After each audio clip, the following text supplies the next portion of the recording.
Welcome back to Unsolved Void. My name is David Paulides, and for years, my work on the missing 411 cases has focused on unusual disappearances in North American national parks. We look for patterns, remote locations, sudden vanishings, victims who are often marginalized, and a lack of forensic evidence at the initial scene. But sometimes a case emerges from outside the traditional 411 geography.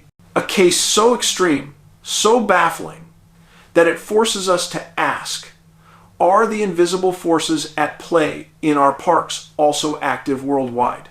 Today, we're taking you deep into Shaanxi province, China, circa 1983. This is the case of the House of 48 Bodies.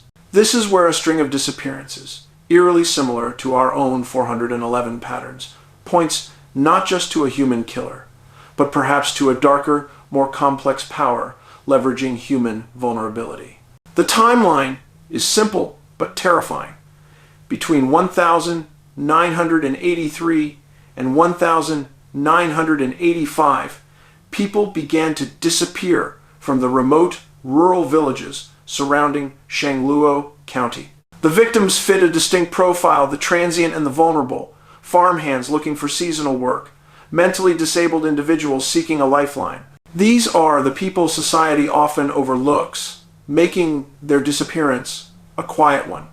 They would head into town for work or supplies and simply not return. By May 1985, the official count of the vanished was 37, a mass disappearance event spanning 3 full years in one isolated spot. This aligns perfectly with 411 cases. Multiple victims vanishing from a constrained geographic area over a short period. But the local authorities were completely baffled. They had no bodies, no signs of a struggle, and absolutely no answers. They were looking for a simple crime, failing to see the pattern of high strangeness unfolding before them. When local authorities are stumped, the locals turn to folklore, and this is where the case intersects with our high strangeness files. This region is bordered by vast, ancient mountains. There were whisperings of grotesque figures, a local cryptid, a sort of Chinese Bigfoot, known to prey on the isolated. Witnesses reported fleeting glimpses of tall, dark shadows near the edges of the forest. These sightings often occurred just before a person was last seen. Could these people have been taken by a non-human predator? Then we have the UFO disappearances element. Several accounts surfaced later of unusual lights and atmospheric anomalies reported near the time of the disappearances. Were these farmhands being systematically alien abducted for observation? Their bodies later disposed of in a manner that created maximum confusion? What if we aren't looking at a single killer, but an extraordinary force, perhaps a dimensional rift or a portal that was briefly opening and selectively pulling these vulnerable individuals through? And here is the truly unsettling element. In many 411 cases, the victims often vanish and reappear in unexpected locations, often deceased with their clothing missing. Keep that last detail in mind. The invisible forces sometimes leave behind a clue, a single, inexplicable item that acts as a signpost. On May 16th, 1985, a man named Du Chongqing vanished. His family's relentless search led them not to a Bigfoot den, but to a seemingly ordinary man, Zhimin. The connection was a piece of paper, a humble straw sale receipt. This is a key 411 trait. The disappearance is almost always tied to a bizarre or inconsequential object. Zhimin, a known local lowlife, was detained. The police were then forced to visit his remote farmhouse. The first thing that struck them was the oppressive atmosphere. The windows were bricked up, making the house feel like a dungeon. The second was the stench, an ungodly, horrific odor that went beyond farm animals and decay, a smell that one veteran officer recognized instantly, the unmistakable scent of death. What they found shattered the theories of missing persons and even traditional murder. Under a pile of hay, 2 naked bodies. In a sack of fertilizer, 1 female body.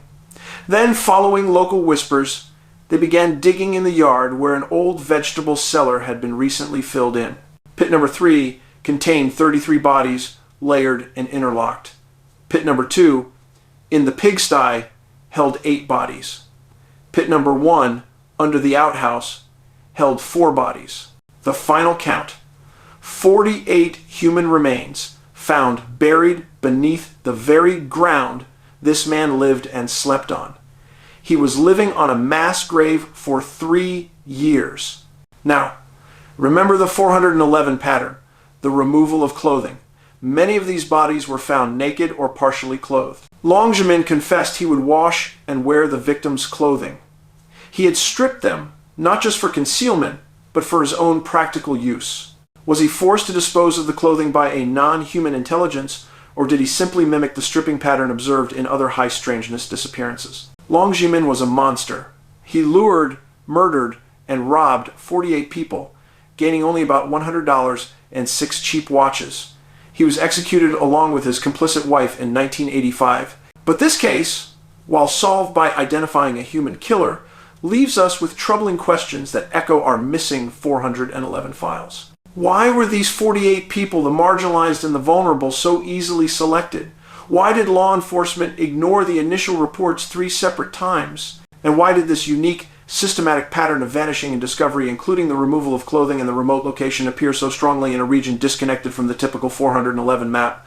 The true tragedy is that a human killer acted as the final agent. But the unsettling possibility remains. Zhimin may have simply been the beneficiary of a far darker, unseen force. A dimensional rift or a power that routinely harvests the vulnerable, leaving the human element to do the dirty work. Let me know your thoughts on this global 411 pattern in the comments below. Do you think this was pure human evil or something more? Until next time, keep looking up and watch your back.